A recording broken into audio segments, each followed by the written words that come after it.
নমস্কাৰ বন্ধু বান্ধৱীসকল, মোৰ চেনেলৰ অন্য এটা ভিডিঅ'লৈ আপোনালোক সকলোকে স্বাগতম জনাইছোঁ। আজি মই ৰান্ধিবলৈ লৈছোঁ লাই শাকৰ খাৰ মাছৰ লগত। আহকচোন তেনেহ'লে পলম নকৰি ভিডিঅ'টোৰ মাজলৈ যাওঁ। ইয়াতে মই লৈছোঁ 3 মুঠা লাই শাক, ভালকৈ ধুই কাটি ল'লোঁ। এতিয়া গেছত এখন কেৰাহী পাতিলোঁ। গৰম হোৱাত মই তাত অলপ মিঠাতেল দিলোঁ। ইয়াতে দিছোঁ আদা নহৰুৰ পেষ্ট অলপ, কাটি থোৱা অলপ পিঁয়াজ দিছোঁ, এটা কেঁচা জলকীয়া দিছোঁ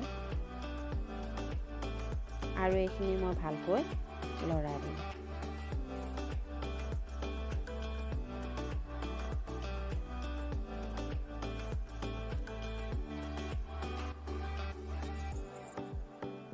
এইখিনি অকণ মৰহি যোৱালৈকে ভাজিম।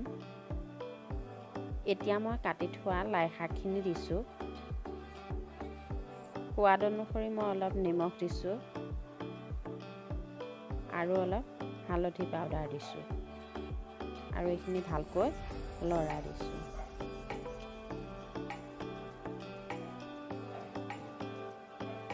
এনেধৰণে লৰাই দিব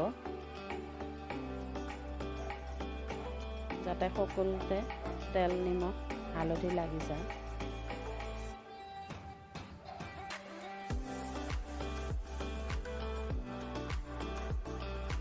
এতিয়া এইখিনি মই এখন ঢাকোনেৰে ঢাকি দিম 2-3 মিনিটমানৰ কাৰণে।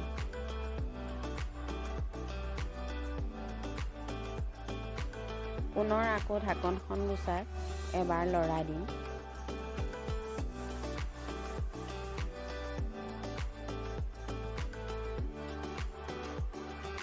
আৰু এনেধৰণে লৰাই দিম।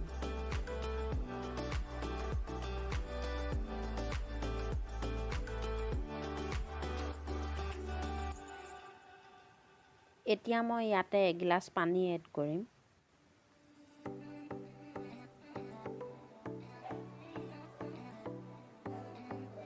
আৰু মই যিহেতু কলাখাৰ ইয়াত বনাম, ইয়াতে মই অলপ কলাখাৰ দিছোঁ।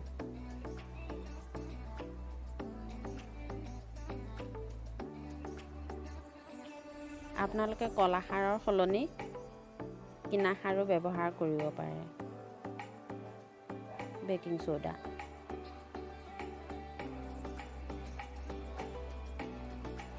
ঢাকনখন গুচাই পুনৰ এবাৰ লৰাই দিম। এতিয়া ইয়াত মাছ এড কৰিম। মাছখিনি মই আগতেই ভাজি থৈছিলোঁ। মাছ ভজাটো সেইকাৰণে মোৰ দেখুওৱা নহ'ল। আৰু এইখিনি ভালকৈ উতলিবলৈ দিম। এতিয়া মই অকণ ঢাকন দিম। আপোনালোকে যদি এতিয়ালৈ মোৰ এই ৰেচিপিটো চাই ভাল পাইছে, প্লিজ এটা লাইক কৰিব। পুনৰ আকৌ এবাৰ লৰাই দিম।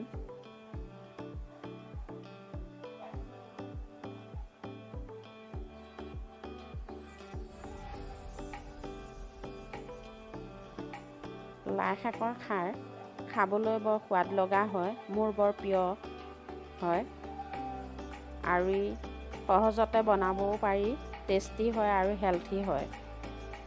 খাৰ দি তৰকাৰীখন খাবলৈও সোৱাদ লগা হয়, গেছ এচিডিটি নাশ কৰে। শেষত মই কেইটামান ধনিয়া পাত দিলোঁ, এবাৰ ঢাকি দিলোঁ আৰু মোৰ পৰিৱেশনৰ কাৰণে এটা বাতিত উলিয়াই ল'লোঁ। আপোনালোকে বাৰু আজি মোৰ এই ভিডিঅ' ৰেচিপিটো চাই কেনে পালে? যদি ভাল পালে লাইক কৰিব, শ্বেয়াৰ কৰিব আৰু কমেণ্ট কৰি লিখিব কেনে পালে।